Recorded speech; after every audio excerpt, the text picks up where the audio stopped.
लग्नाची बेडी या मालिकेच्या आजच्या भागामध्ये आपण पाहणार आहोत सिंधू. मधू जिथे राहते आहे तेथे पोहोचलेली आहे आणि तिच्याच शेजारी राहणाऱ्या एका व्यक्तीला ती बोलत आहे. मी सांगितलेलं काम व्यवस्थित पार पडेल का, असं ती त्या व्यक्तीला सांगत आहे. ती व्यक्ती देखील सिंधूला खात्री देते की ताई, तुम्ही काहीच काळजी करू नका. आम्ही तुमचं काम अगदी चोखपणे पार पाडू. आम्हाला पैसे मिळत म्हणल्यानंतर आम्ही का ते काम करणार नाही.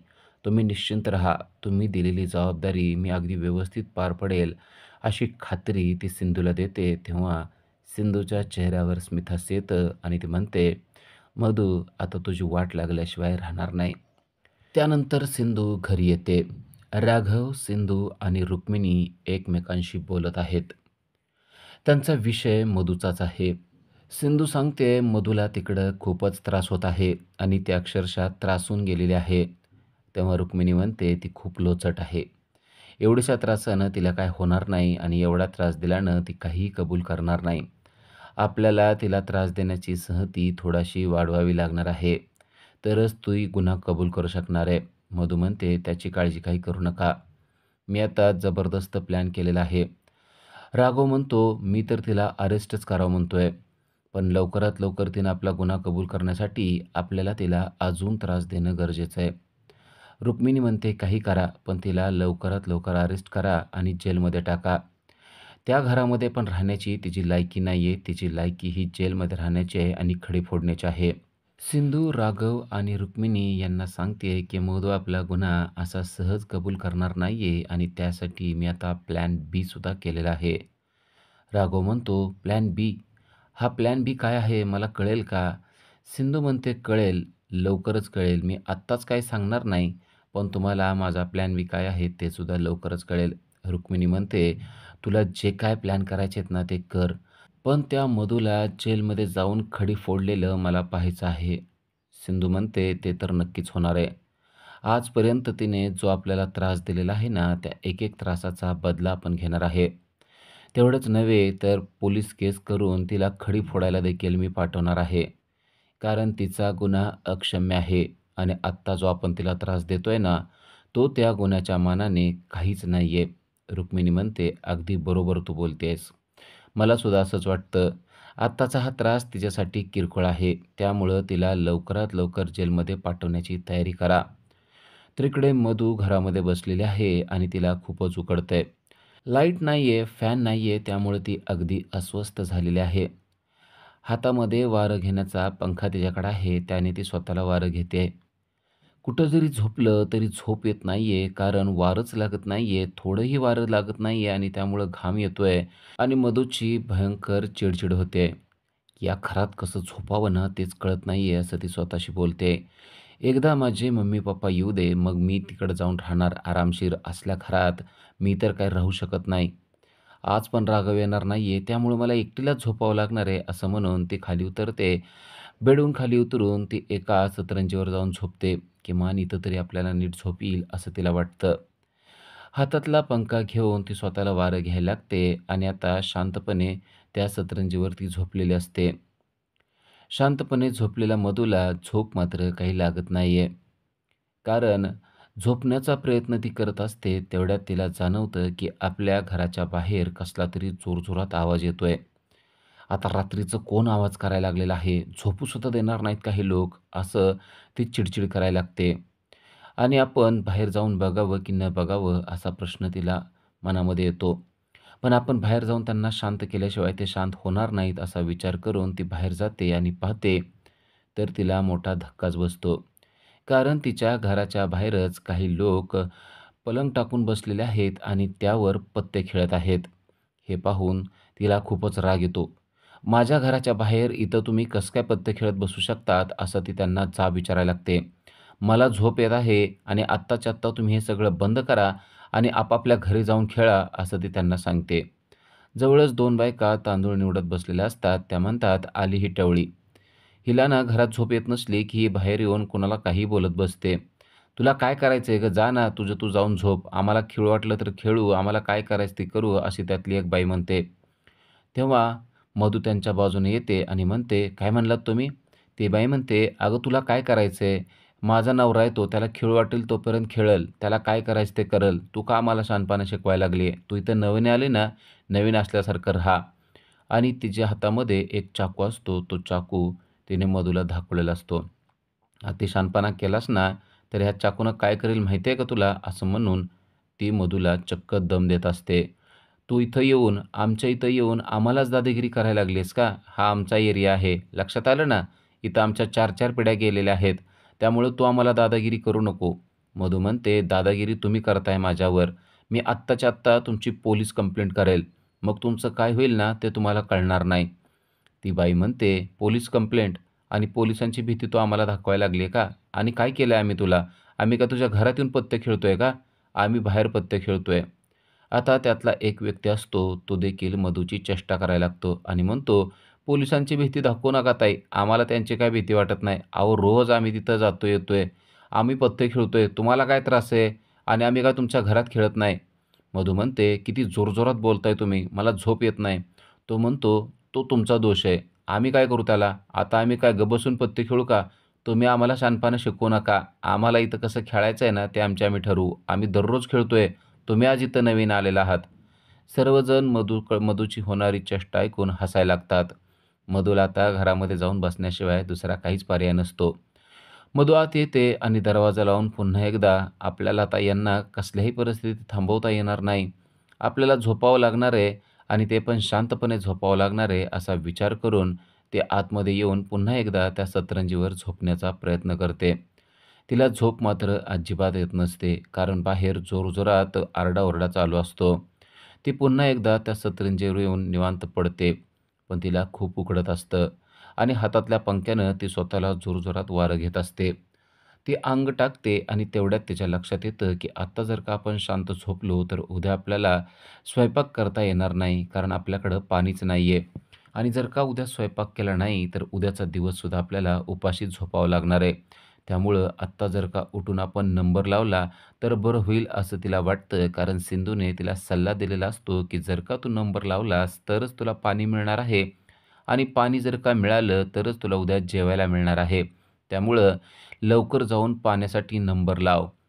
मग सिंधूचा हा सल्ला तिने मान्य केलेला असतो आणि आता मधू ठरवते, आत्ताच्या आत्ता जर का आपण पाण्यासाठी नंबर लावला, तर आपल्याला पाहिजे एवढं पाणी मिळेल आणि पाहिजे एवढं पाणी जर का मिळालं, तर आपला उद्याचा दिवस अगदी सुखाचा जाईल. आजचा दिवस वाईट गेला तर जाऊ द्यात, असा विचार करून मधू उठते. आत्ता लगेच आपण बाहेर जाऊ, एक कळशी घेऊन तेथे नंबर लावू, असा विचार तिने केलेला आहे. पण इतक्या रात्रीचं तेथे जाणं सुरक्षित आहे का? असाही विचार तिच्या डोक्यात येतो. पण आता पाण्याशिवाय दुसरा काहीच पर्याय नाहीये. पाणी जर का मिळालं नाही, तर उद्याचा दिवससुद्धा वाया जाणार. उद्या देखील आपल्याला जेवण बनवता येणार नाही आणि आपल्याला उपाशी बसावं लागणार. या गोष्टीनं तिला अगदी त्रास व्हायला लागतो.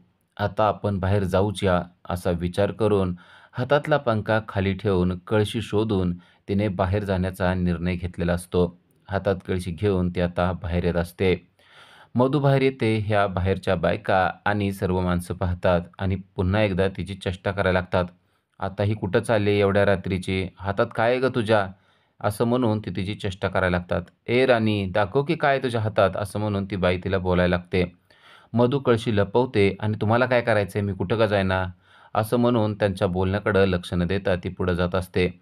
तेव्हा तेथेच पत्ते खेळणारा एक माणूस म्हणतो, "ए राणी, सांग की कुठे चालली? राणी." तेव्हा त्या व्यक्तीचा जोडीदार जो पत्ते खेळत असतो, तो म्हणतो, "ए, कोणाला बोलतोयस रे तू?" तो म्हणतो, "ही काय माझ्या हातात ही राणी आहे ना, हिला बोलतोय. तिला कशाला बोलू मी?" असं म्हणून ते सगळे हसायला लागतात. मधूला कळतं, की आपली इथं चेष्टा चाललेली आहे आणि आपण यांना काहीच बोलू शकत नाही. कारण हा सगळा त्यांचा एरिया आहे. आपण जर का त्यांना काय बोलायला गेलो, तर हे लोक अजून आपली चेष्टा करणार आणि आपलं इथं जगणं मुश्कील करून टाकणार. मधू नळाच्या जवळ येऊन बसलेली असते आणि त्या नळाच्या खाली तिने कळशी देखील लावलेली असते. मधू बसलेली पाहून सर्वजण पुन्हा एकदा तिची चेष्टा करायला लागतात. "राणी, आता भरती का पाणी?" असं म्हणून तो माणूस तिची चेष्टा करायला लागतो. पण आता मधू मात्र त्याच्याकडे लक्ष देत नसते. त्या बायका म्हणतात, "आत्ताच बघा हिने नंबर लावून ठेवलाय. उद्याचा पहिला नंबर आहे वाटतं तुझा. आज पाणी नाही मिळालं म्हणून तुला अक्कल आली आहे वाटतं व्यवस्थित. बरं झालं लाव नंबर एकदाचा, म्हणजे उद्या तुला पाणी तरी मिळेल." मधू आता त्यांच्या बोलण्याकडे लक्षसुद्धा देत नसते. मधू नळ चालू बंद करून बघत असते. कधी एकदाचं पाणी येईल आणि कधी आपल्याला पाणी मिळेल असंच तिला झालेलं असतं. मध्यरात्र झाली तरी अजून पत्त्यांचा डाव चांगलाच रंगलेला असतो. मधूला इथं खूपच डास चावत असतात. तरी देखील मधू तेथून हलत नसते. काहीही झालं तरी आपल्याला पाणी मिळालं पाहिजे, त्यामुळं आपण इथून हलायचं नाही, असाच ठाम निर्णय तिने घेतलेला असतो.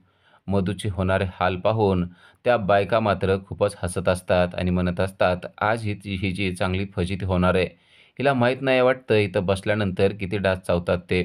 मधू मात्र तेथेच बसते आणि कंटाळून थकून गेलेली मधू त्या ठिकाणी शांतपणे झोपीत जाते.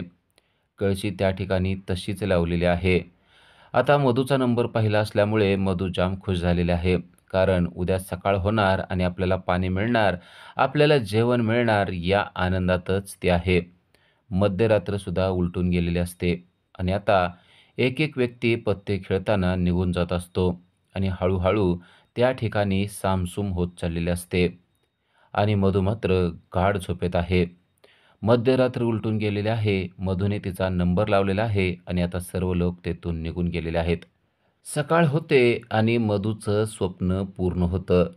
पाणी आलेलं आहे. पाण्याच्या आवाजाने मधूला जाग देखील येते आणि पाण्याला पाहून मधूला प्रचंड आनंद होतो. मधू पाण्याकडे पाहते आणि म्हणते, "अरे वा, आता आपल्याला आज पाणी मिळणार, म्हणजे आपल्याला जेवण मिळणार." या आनंदाने मधू उठते आणि कळशी भरून घेते. एक-एक कळशी भरून मधूने आता पिंप भरून ठेवायचं ठरवलेलं आहे. मधूने देवाचे आभारच मानलेले आहेत. "देवा, तुझ्यामुळंच मला आज पाणी मिळालं आहे. आता एकही बाई इथं आलेली नाहीये, त्यामुळे मी भराभर पाणी भरून घेते. पिंपच भरून टाकते, म्हणजे माझा 2-3 दिवसाचा प्रश्नच मिटून जाईल." असा विचार तिने केलेला आहे आणि आता मधूने घाम गाळायला सुरुवात केलेली आहे. पळत-पळत जाऊन तिने एक-एक कळशी पिंपामध्ये ओतायला सुरुवात केलेली आहे. आत्ताशी एक कोळशी ओतलेले असते, पिंप अजून खाली असतो आणि ती पिंपाकडे पाहून म्हणत असते, "अजून मला खूप काम करायचं आहे. मी सगळा पिंप भरून टाकणार आहे. 2-3 दिवसाचं कष्टच पूर्ण करून टाकणार आहे. 2-3 दिवस पाणी नाही आलं तरी चालेल आणि 2-3 दिवस मी पाणी नाही भरलं तरी चालेल. माझा स्वयंपाकाचा प्रश्न मिटणार आहे. 2-3 दिवस मी शांतपणे स्वयंपाक करू शकणार आहे, म्हणजे मला जेवण मिळू शकणार आहे." असे प्रचंड विचार तिच्या डोक्यात येत आहेत आणि ती भराभर ती कळशी घेऊन पिंप भरत आहे. मधूला जबरदस्त ताकद आलेली आहे. आता काही केले हा पिंप भरून टाकायचा, एवढा एकच ध्यास तिच्या मनामध्ये आहे. बाकीच्या बायकांनी नळावर लावलेले साहित्यसुद्धा उचलून त्यामध्ये पाणी भरून ते आणून पिंपामध्ये ओतत आहे. आपला पिंप भरलं म्हणजे आपलं दिवसभराचं काम झालं असे विचार तिला येत आहेत आणि म्हणून तिने पिंप भरायचं ठरवलेलं आहे. भरभर, भरभर एक-एक भांडं पिंपात मोकळं होत आहे आणि पिंप देखील भरला जात आहे. मधूचे चाललेले हाल लांबून सिंधू पाहत आहे आणि सिंधू आता तिच्या जवळ आलेली आहे. सिंधू तिला म्हणते, "अरे वा, रात्रभर काय झोपलीस का नाही? नंबर तर पहिला लावलाय आज तू." मधू म्हणते, "तुला काय करायचं आहे? मला पिंप भरायचा आहे, तू बाजूला सरक." ती म्हणते, "अगं पिंप तर आता भरत आलाय की आणि पाणी भरपूर झालं. आता तुला स्वयंपाकसुद्धा करायला मिळणार आहे." "अरे वा, मी सांगितलेली आयडिया तुझ्या कामाला आली वाटतं. म्हणून तर मी तुला सांगत असते की मी सांगितलेलं कधीतरी ऐकत जा. माझा सल्ला हा कधीही तुझ्या वाईटासाठी नसतो, तर तुझ्या चांगल्यासाठी असतो." मधू म्हणते, "आता मला तुझं काहीच ऐकायचं नाहीये. तू इथं थांबू नकोस, तू जा बरं." असं ती सिंधूला म्हणते आणि सिंधूने बरोबर त्यावेळेचा फायदा करून घेतलाय आणि तिच्या हातामध्ये आणलेली एक पाल तिने पाण्यामध्ये टाकून दिलेली आहे. मधूचं लक्ष नसतं आणि तेवढ्यात सिंधू तिला म्हणते, "एवढं पाणी भरून काय उपयोग गं तुझा?" मधू म्हणते, "का काय झालं? बघ यामध्ये काय आहे? यामध्ये तर पाल मरून पडलेले आहे आणि आता हे पाणी तू कसं वापरणार?" मधू ते पाहते आणि मधूला मोठा धक्काच बसतो. इतका वेळ झालं कष्टानं आपण पाणी भरलं, पण आपल्याला आतमध्ये असलेली पालच दिसली नाही आणि आता हे पाल असलेलं पाणी कसं वापरावं असा प्रश्न तिला देखील पडलेला आहे. सिंधू तिला सांगते की पाल तर विषारी असते. आता हे तू स्वयंपाकासाठी वापरू शकत नाही. जर का हे पाणी तू स्वयंपाकासाठी वापरलं तर तुला डिसेंट्री लागणार. तुझे खूप हाल होणार. तुला विषबाधा होणार हे लक्षात ठेव आणि जर का याने तू अंघोळ केली तर तुझ्या अंगावर लाल-लाल फोड येणार. सर्व अंगावर काहीतरी खाजल्यासारखं उठणार. त्यामुळं तुला हे पाणी अंघोळीसाठी सुद्धा वापरता येणार नाही. मधू मात्र पुरती घाबरून जाते. पण आपण घाबरलेलं नाहीये असं दाखवून ती सिंधूला म्हणते, काही होऊ दे, आता मी हे पाणी वापरणारच आहे. ही पाल आहे ना, ती मी काढून टाकणार आहे आणि ते पाणी वापरणार आहे." सिंधू म्हणते, "असं काही करू नको. माझा सल्ला तुझ्या चांगल्यासाठी असतो हे तुला माहीत आहे ना. शेवटी ऐकायचं असेल तर ऐक, नाहीतर नको ऐकू." मधू म्हणते, "मग आता काय करावं असं वाटतं तुला?" सिंधू म्हणते, "हे पाणी आहे ना, तो आत्ताच्या आत्ता ओतून दे. झाडांना पाणी घाल, तेवढंच तुला पुण्य तरी लागेल. कारण आता हे पाणी तू वापरू शकणार नाहीयेस." मधू म्हणते, "सकाळी एवढ्या कष्टानं पाणी भरलेलं आता मी झाडाला घालू का? मी काय घालणार वगैरे नाही. मी ही पाल टाकून देणार आणि हे पाणी आहे असं वापरणार." इकडे रत्न पारखेंच्या घरी राजश्री मात्र खूपच टेन्शनमध्ये आहे. राघव 2-3 दिवस झालं आलेला नाहीये आणि राघव काय करत असेल, काय खात असेल असा प्रश्न राजश्रीला पडलेला आहे. ऋतुजा आणि रेश्मा देखील तिच्याजवळच बसलेल्या आहेत. राजश्री काहीच खात नाहीये, तेव्हा ऋतुजा तिला म्हणते, की "अहो, थोडंसं काहीतरी खा ना. मला माहिती आहे तुम्हाला राघवची काळजी वाटते." राजश्री म्हणते, "खूप काळजी वाटते गं. काय करत असेल तो? काय खात असेल तो? असा मोठा प्रश्न मला पडलेला आहे. घरातून त्याला सरळ हाकलून देण्यात आलं. मला कळतच नाही, की असं का होतं त्याच्याबरोबर नेहमी." ऋतुजा म्हणते, "आणि आपल्या वहिनीसुद्धा किती हक्क गाजवतात." तेवढ्यात रेश्मा म्हणते, की "अहो, पण मला कळत नाही त्यांना काय झालंय? इतक्या दिवस तर त्या मधूला म्हणायच्या, की राघवबरोबरच तू लग्न करायचं आणि राघवला देखील तसाच सल्ला त्या द्यायच्या. दोघांना त्या लग्नासाठी किती प्रोत्साहन द्यायच्या आणि आता त्यांचं लग्न ठरलेलं आहे, तर त्या नको म्हणतायत. नक्की त्यांना काय झालंय ना, तेच कळत नाही." राजश्री म्हणते, "त्यांचं काही का असेना, पण मला मात्र माझ्या राघवची खूपच आठवण येते. तो घरी यायला पाहिजे असं मला वाटतंय." ऋतुजा म्हणते, "वहिनींचं ना असंच असतंय. त्या नेहमी आपल्यावर दादेगिरी करतात आणि आपल्यावर हुकूम गाजवतात." तेवढ्यात रुक्मिणी तिथे येते आणि ऋतुजाचं तोंडच बंद होतं. रुक्मिणी म्हणते, "मी कोणालाही घरातून हाकलून दिलेलं नाहीये. मी फक्त त्यांना सांगितलं होतं, की जर का लग्न करायचं असेल तर तुम्हाला घरात राहता येणार नाही. त्यांनी माझं जर का ऐकलं असतं तर मी त्यांना घरात ठेवलंच असतं ना. ते घर सोडून गेलेले आहेत. हे घर सगळ्यांचं आहे आणि सगळ्यांना राहण्यासाठी आहे हे मला माहीत आहे. पण आता त्यांना माझं ऐकायचं नसेल तर मी काय करू? त्यांना माझ्या प्रतिष्ठेचं काहीच पडलेलं नाहीये. त्यांना त्यांच्या लग्नाचं पडलेलं आहे. मग मी त्यांना हाकलून दिलेलं नाहीये राजश्री, हे लक्षात ठेव.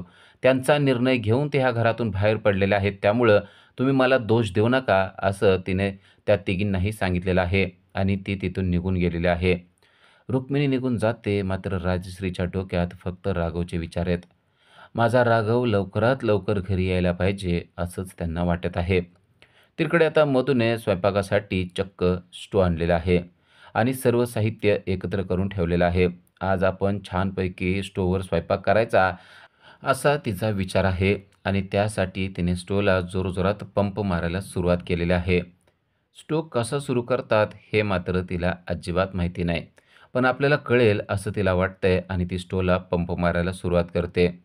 तिचं काम चालू असतं तेवढ्यात तेथे सिंधू आलेले आहे. सिंधू आलेली पाहून मधूला खूपच राग येतो आणि ती रागानंच तिच्याकडे बघते आणि म्हणते, "तुझं काय काम असतं गं सतत माझ्या मागं-मागं? थांबू नकोस तू इथून जा बरं." सिंधू म्हणते, "अगं तुझ्या चांगल्यासाठीच येते मी. आज तू काय करणार आहेस ते दिसतंय मला. तुला स्वयंपाक करायचा आहे ना आणि तो पण स्टोव्हवर करायचा आहे. पण आपल्या डोक्यामध्ये अक्कल आहे का? आपल्याला कळतं का की त्यामध्ये रॉकेल आहे का नाही ते अगोदर पाहावं." असं म्हणून सिंधूने मधूचीच फिरकी घ्यायला सुरुवात केलेली असते. मधू म्हणते, "हो खरं. यामध्ये रॉकेल कुठं असतं तेच मला माहिती नाहीये. कसं पाहायचं सांग तरी जरा." सिंधू म्हणते, "तो नॉब आहे ना, तो नॉब उघड आणि त्यामध्ये बघ जरा रॉकेल आहे का आणि मग पंप मार." तेव्हा मधूला कळतं की त्याचा नॉब उघडून बघितल्याशिवाय त्यामध्ये रॉकेल आहे का नाही हे कळणार नाही आणि रॉकेल असल्याशिवाय स्टोव्ह काही चालू होणार नाही. सिंधू तिला सांगते, की "मला सगळं चालवता येतं. स्टोव्ह, गॅस वगैरे सगळं जमतं. तुला काय जमतं ते बघ आता." आता मधूने नॉब उघडून हातामध्ये स्टोव्ह घेऊन वाजवून बघितलेला आहे. त्यामध्ये थोडंही रॉकेल नाही. आता तिच्या लक्षात आलंय, की स्वयंपाक होण्यासाठी आपल्याला रॉकेल असणं गरजेचं आहे. सिंधू तिला म्हणते, "आता कसा तू स्वयंपाक करणार गं? यामध्ये तर अजिबातच रॉकेल नाही." मधू म्हणते, "मी आता काय करू? मला काही कळत नाहीये." सिंधू म्हणते, "आसपासची लोकं आहेत ना, त्यांच्याकडे जा आणि त्यांना रॉकेल माग." मधू म्हणते, "मी आणि यांच्या घरी जाऊन रॉकेल मागू? शक्य नाहीये. मी उपाशी बसेल, पण त्यांना रॉकेल मागणार नाही." सिंधू म्हणते, "ठीक आहे, तुझी मर्जी. मग असं कर ना, इथं एक रेशन दुकान आहे जवळच, तिथं जा आणि त्यांच्याकडे जाऊन रॉकेल माग. ते तुला रॉकेल देतील." मधू म्हणते, "कुठं आहे ते दुकान?" सिंधू सांगते, की "इथंच जवळ आहे. रेशन दुकान आहे, तिथं तुला नक्कीच रॉकेल मिळेल." मधू म्हणते, "ठीक आहे. त्यांच्याकडून विकत मी घेऊ शकते, पण इथल्या कोणालाही मी रॉकेल मागू शकत नाही." सिंधू म्हणते, "माझा सल्ला ऐकला ना, तर नेहमी तुझं कल्याण होणार आहे हे लक्षात ठेव. त्यामुळं आत्ताच्या आत्ता जाऊन तू रॉकेल घेऊन ये." मधू म्हणते, "हो, आत्ता लगेच जाऊन मी रॉकेल घेऊन येते आणि मस्तपैकी जेवण बनवते." उद्याच्या भागामध्ये आपल्याला पाहायला मिळतं, की जवळ राहणारी एक व्यक्ती मधूकडे आलेली आहे आणि मधूला ती विचारते, की "तुम्हाला या खोलीचं भाडं किती सांगितलं हो?" मधू म्हणते, "भाडं? मला काय माहिती किती सांगितलंय? मला काय माहिती नाहीये." ती व्यक्ती म्हणते, "अहो, या खोलीला नक्कीच कमी भाडं असणार आहे." मधू म्हणते, "का? काय आहे या खोलीमध्ये?" तेव्हा ती व्यक्ती सांगायला लागते, की "या सगळ्या खोल्या आहेत ना, घरमालकांनी मसणवाट्यावर बांधलेल्या आहेत."